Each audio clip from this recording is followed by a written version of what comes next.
Hello everyone, this is Julian from Kanen Coffee, and today we have a DeLonghi Gran Dama with us in the shop. And I came in for a few issues, but we actually ended up running into quite a lot of issues later down the line.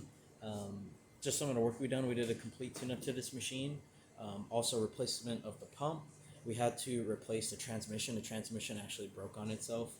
We had to replace the motherboard twice on this machine. And then also we had to replace the bruise solenoid valve, which is located right behind your thermal block.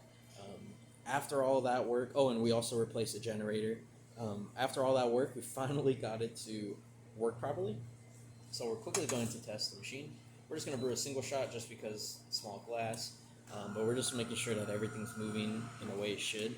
Since we replaced most of the machine, or parts of the machine, parts of the machine, you should be getting a really good result out of this one. And so we're just going to let it grind out.